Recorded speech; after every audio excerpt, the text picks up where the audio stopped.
बिस्मिल्लाहिर्रहमानिर्रहीम। Hello everyone, अस्सलाम वालेकुम। क्या हाल है आप सबके? उम्मीद है कि सब खैरियत से होंगे जनाब। और मैं भी अल्हम्दुलिल्लाह बिल्कुल ठीक ठाक हूँ। बस ज़रा पानी का इशू चल रहा है, वो तो नॉर्मली गर्मियों में चलती है। तो आज मैं आपसे शेयर करूँ बहुत ही मज़ेदार सी यमी सी करेले कीमा की रेसिपी। तो यहाँ मैंने सबसे पहले मूंग, और ये देखे जनाब इर्तिज़ा, ये पता नहीं है इस पूरे इसने 10 to 15 डेज़ में ना मुझे कुछ इस तरह से तंग किया है कि बस ये चिड़चिड़ा और गोद चाहिए इसको। बड़ी मुश्किल से मैंने इसको बहला के यहाँ बिठाया है, तो ये बैठ जाता है, आराम से खेलते रहता है अपने खिलौनों के साथ। खैर, तो फिर मैंने जाहिर सी बात है कुकिंग भी करनी होती है, तो मैंने क्या किया कि मैंने यहाँ मूँग मसूर की दाल चढ़ाई। उसमें मैंने गार्लिक पाउडर, थोड़ी कुटी हुई लाल मिर्च, हल्दी, थोड़ा सिरका, नमक डाल के मैंने बॉयल के लिए एक साइड रख दी। यहाँ मैंने ले लिया ऑयल। ऑयल में मैंने प्याज फ्राई किए 2 अदद मीडियम साइज़ के। उसके साथ मैं इसमें फ्राई करूँगी करेलों को मैंने धो के एक दिन पहले ही नमक लगा के रख दिया था फ्रिज में। हमारे यहाँ धूप जो है थोड़ा कम आती है, मीन्स के बाहर टेरिस में ही आती है, वहाँ मैं नहीं रखती हूँ वहाँ, क्योंकि 2-3 बिल्लियाँ आती हैं, तो इस डर से मैं नहीं रखती। मैंने फ्रिज में रख दिया था। उसको धो के मैंने अच्छे से इसमें डाले। पहले मैंने गोल्डन क्रिस्पी फ्राई प्याज करे, मीन्स गुलाबी गोल्डन जिसे कहते हैं, एकदम से फुल गोल्डन नहीं करे, ब्राउन।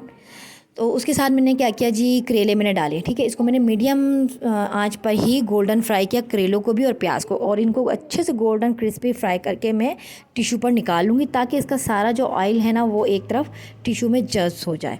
उसके बाद मैंने क्या करना है, इसकी बनानी ग्रेवी अच्छी सी मज़ेदार सी। तो उसके लिए मैंने क्या किया, जैसे कि आप लोग जानते हैं मटन, बीफ, चिकन जो भी होता है, मैं स्पेशली उसको अदरक, लहसुन और पिसे हुए गरम मसाले के साथ फ्राई करती हूँ।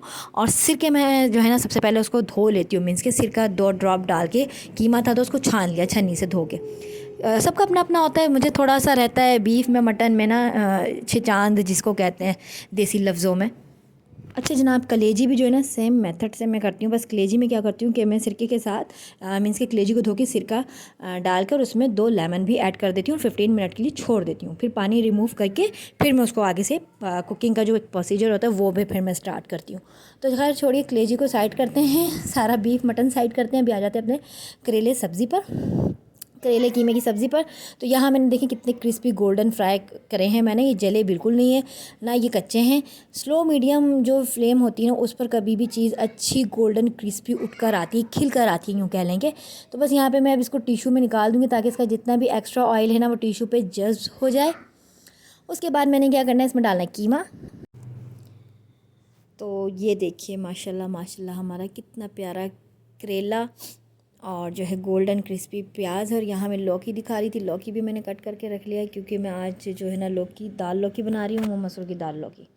तो मेरा ऐसा होता है कि जब मैं भुना हुआ कीमा या कोई कीमा गोश्त सब्ज़ी बनाती हूँ सब्ज़ी के साथ, तो दाल चावल भी स्पेशली बनते हैं, और मतलब 2 डिशेस बनती हैं लाजमी। ताकि अगर दाल लौकी इसलिए बन रहा है क्योंकि हानिया करेले कीमा बिल्कुल भी नहीं खाएगी, बच्चे भी नहीं खाएंगे करेले स्पेशली, तो ये हस्बैंड के लिए बन रहा था। और दाल लौकी जो है बच्चों के लिए बन रहा था। लौकी के भी जो पीस होते हैं ना वो मेरे बच्चे ऐसे खा लेते हैं जैसे आलू समझ के खा लेते हैं, छोटे वाले जो बच्चे हैं ना मेरे, माशाल्लाह। तो अभी जो है यहाँ मैंने टमाटर 2 अदद काट के रखे थे। तो ये जो है एक टमाटर दाल के लिए और एक टमाटर मैंने जो है इसमें डाला कीमे में। और कीमे में अच्छे से भुनाई करके मैं इसको हाफ़ कप पानी के साथ छोड़ दूँगी आधे घंटे के लिए गलने के लिए। तो अल्हम्दुलिल्लाह माशाल्लाह जो है ये दोनों चीज़ें ना, लौकी और कीमा, दोनों ही चीज़ें आधे घंटे में अच्छे से गल गई थी। और यहाँ मैं कीमे को भून लूँगी अच्छी तरह से। कीमा भूनने के बाद सिंपल मैंने करेला और भुना हुआ जो प्याज था मेरा वो मैं ऐड कर दूँगी। उससे पहले मैंने क्या किया जी, लौकी को मैंने अलहदा से नहीं उबाला, लौकी को मैंने दाल में ही उबाला, ताकि उसका जो भी ग़िज़ाइयत है वो दाल में ही ऐड हो जाए, मिक्स हो जाए। और अगर आप चाहें तो इसमें चिकन क्यूब्स भी डाल सकते हैं, वो ऑप्शनल हैं जायके के हवाले से। अगर आप डालना चाहती हैं तो ज़रूर डाल दें, अच्छा टेस्टी जायका आ जाता है। मैं जो है टमाटर चॉप ही करके डालती हूँ, मुझे अच्छे लगते हैं टमाटर के जो चंक्स होते हैं। तो यहाँ पर जो है साथ साथ जो फैलावा होता है, हम जब काम करते हैं तो बर्तन भी समेट रही थी, क्योंकि मुझे पता है कि मैड ने 2-3 दिन से छुट्टियाँ की हुई हैं और अभी तक उसका पता ही नहीं है। मेरी नई मैड के काम है जो मुझे सता रही है। खैर मैं इतना दिमाग पे नहीं लेती हूँ, अब तो अल्हम्दुलिल्लाह यूज़ टू हो चुकी हूँ माशाल्लाह। जब ये 3 काफ़ी छोटे हुआ करते थे उस टाइम तो बहुत ज़्यादा मुझे मैड की ज़रूरत हुआ करती थी, और मेरे पास मैड होती भी थी अवेलेबल। लेकिन अब ऐसा है कि जो पुरानी मैड गाँव जाने के बाद ये है कि मैं अल्हम्दुलिल्लाह कर लेती हूँ मैनेज चीज़ें, इतना कोई मुझे होता नहीं है, थकती हूँ लेकिन काम इतना ही रखती हूँ कि कर लूँ। तो ये दाल को करेले कीमा मैंने डन कर लिया है, और दाल मैंने उबाल के एक साइड कर दी। जब मेरे हस्बैंड आएंगे रात को 9 बजे, तो उसी टाइम जो है सर्विंग टाइम पे ही उसको मैं भगाड़ लगाती हूँ फ्रेश फ्रेश। यहाँ मैं बच्चों को बना के दे रही थी जनाब बर्गर, जिसमें सैलेड का पत्ता है, सलाद पत्ता है, प्याज है, सिंपल शामी कबाब है, और ये बिरयानी थी।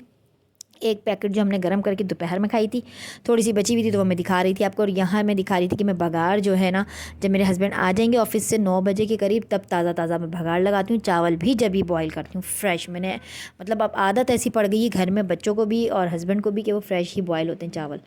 तो ये रात का डिनर था मेन्यू जो मैंने आपसे शेयर किया। और यहाँ बच्चियों को मैंने जो है ना, इमामा टीचर जो इनकी आती हैं, उनके आने से पहले ही बच्चों को पढ़ने में बिठा देती हूँ। और ये बाहर का वेदर मैं आप लोगों को दिखा रही थी कि काफ़ी तपिश है मौसम में, मतलब 1-2 दिन से ना। और ये मेरी कोशिश होती है कि मैं इनको स्लैब पे ना बिठाऊं, लेकिन ये ज़िद इतनी करते हैं ना कि मुझे बिठाना पड़ता है, लेकिन थोड़ा दूर फासले से ही बिठाती हूँ। तो यहाँ फटाफट से मैं इनको बर्गर बना के दूँगी। और मेरी कोशिश होती है कि कारी साहब इनके 4 बजे के करीब आते हैं और इमामा टीचर जो हैं इनकी 5 बजे के करीब आती हैं। तो मेरी कोशिश होती है जो बीच का टाइम होता है ना, 4:30 से 5 का दरमियान का आधा घंटा, हाफ घंटा जो होता है, उसमें मैं इनको शाम की स्नैक्स या जो भी इनकी होती है नीड, थोड़ी बहुत बीच की भूख की, वो मैं इनकी कवर कर दूँ। तो उसमें मैं कुछ भी चुटला टाइप कुछ बना देती हूँ, स्नैक्स तल देती हूँ, समोसे बना देती हूँ, कटलेट्स बना देती हूँ, बर्गर बना देती हूँ। तो इसी तरह से इनकी बीच की भूख कवर हो जाती है। और डिनर मैं आपसे आज शेयर कर चुकी हूँ अपनी रेसिपी को भी, और दोनों ही रेसिपी दाल लौकी और करेले कीमा। तो करेले कीमा जो बहुत मज़े का बनता है अगर आप प्याज में उसको फ्राई करके अलहदा से बनाएंगे और लास्ट मोमेंट पर उसको आप उसको ऐड करके दम में रख दें 10 मिनट के लिए। और सर्विंग टाइम पे आप उसमें अदरक डालें, लेमन डालें और हरा धनिया, हरी मिर्चें, जैसे भी आपको अच्छा लगता है। बहुत मज़े के लगते हैं, चपातियों के साथ भी खास मतलब उसका टेस्ट अच्छा आता है, नान के साथ भी अच्छा आता है। तो दाल चावल और इस तरह से एक मुंह लगाने के लिए भुना हुआ सालन या सब्ज़ी मैं ज़रूर बनाती हूँ अगर मैं दाल बनाती हूँ स्पेशली, ताकि बच्चे भी खाएं। और किचन में इस तरह से हाथ क्या इसलिए रखती हूँ क्योंकि ज़ाहिर सी बात है मैं ही एक वन एंड ओनली अपने घर में लेडी हूँ, तो बस काम दूसरों पे इतना, मतलब बच्ची भी इतनी छोटी कि इतना ज़्यादा वो मेरे साथ हेल्प अभी नहीं करवा सकती, तो ये होता है। और ये मैं जला हुआ बर्गर दिखा रही थी कि जब किचन में हम काम करते हैं तो खाने भी पकते हैं, जलते भी हैं। तो देखिए मैंने आपसे छुपाया नहीं, ये थोड़ा सा ब्राउन होने के चक्कर में ब्लैक ही हो गया। खैर मैंने खा लिया था। और ये मैं अपना सनसेट दिखा रही थी और मैं आज बाहर तख़त पे बैठी थी क्योंकि हवा भी अच्छी चल रही थी। और ये शाम मगरिब से कुछ मिनट पहले का टाइम था, तो मेरे बच्चे यहाँ खड़े हो गए थे थोड़ी देर के लिए, मैं भी उनके साथ खड़ी हो गई थी। और इमामा टीचर से बच्चियाँ पढ़ रही थी। और यहाँ पे टैंकर जो है ना, यहाँ जो क्या कहते हैं उसको, फुटपाथ कहते हैं, क्या कहते हैं पता नहीं, तो यहाँ पे पानी वगैरह डालते हुए जा रहा था ये टैंकर। तो मेरे बच्चे आराम से देख रहे थे। और मेरी कोशिश होती है कि क्योंकि मेरे घर से बाहर तो कुछ ज़्यादा दिखता नहीं है, ना कोई खिड़की वगैरह, तो हम लोग यहाँ थोड़ी देर खड़े हो जाते हैं और मगरिब से थोड़ी देर पहले हम अंदर चले जाते हैं। तो यहाँ देखिए टैंकर इस तरह से पानी डालते हुए जा रहा था, कुछ लोग बाहर। अच्छा, जब से मेरी वॉकर टूटी है ना, रोमपर, सॉरी रोमपर नहीं, परम गाड़ी टूटी है, तो जब से मैं बाहर आना जाना थोड़ा मेरा कम हो गया, वरना मैं इन बच्चों को बिठा के आराम से, डबल वाली भी थी, उसमें बिठा के आराम से चली जाती थी। मतलब थोड़ी सी वॉक करके आ गई, बच्चों की भी थोड़ी सी आउटिंग हो गई। और हमारी सोसाइटी में करीब करीब पार्क भी हैं, बहुत नज़दीक ही पार्क है। और ये देखिए मैंने डाइनिंग टेबल साइड में हटा के रख दी क्योंकि मेरे बच्चों की काफ़ी लग रही थी, वो बड़ा हो रहा है ना इर्तिज़ा, उसके भी सर पे लग रही थी। तो ये खुली खुली जगह हो गई इस गर्मियों के हिसाब से ना, कि बच्चे अपनी गाड़ियाँ भी चला लेंगे और अच्छे से खेल कूद भी कर लेंगे। तो मैं गर्मियों में अक्सर ये जगह खोल देती हूँ, तख़त भी हटा देती हूँ और डाइनिंग टेबल भी साइड कर देती हूँ। अब ये दोनों पढ़कर आ चुकी थी, तो बस यहाँ मैंने इनको बर्गर दिया। और जनाब इनके खाने पीने ना, इनके टैब के अलावा इनके हलक से उतरते नहीं है, पता नहीं क्यों आजकल के। अच्छा, ऐसा बिल्कुल नहीं है कि मैं हर वक्त इनको टैब दे के रखती हूँ, एक टाइमिंग है, लिमिट है। पढ़ाई के टाइम पढ़ाई, खेल के टाइम खेल, टैब के टाइम टैब। तो बस ये 9 बजे का टाइम था और मैं अपने हस्बैंड के लिए फ्रेश बघाड़ लगा रही थी अपनी दाल को, और साथ गार्निशिंग कर रहा था मैंने उसको अदरक, हरी मिर्ची और हरे धनिया से। उसके बाद मैंने चपातियाँ डाली और मज़ेदार सा खाना सर्व किया। तो जनाब बस ये थी मेरी छोटी सी डेली रूटीन और कुकिंग। अगर कुकिंग या रेसिपी मेरी आपको अच्छी लगे तो व्लॉग को लाइक कीजिएगा, शेयर कीजिएगा और मुझे अपनी दुआ में ढेर सारा याद रखिएगा और अपना ढेर सारा ख्याल रखिएगा। तो फिर बस मिलूँगी आपसे नेक्स्ट व्लॉग में, तब तक के लिए अल्लाह हाफिज़।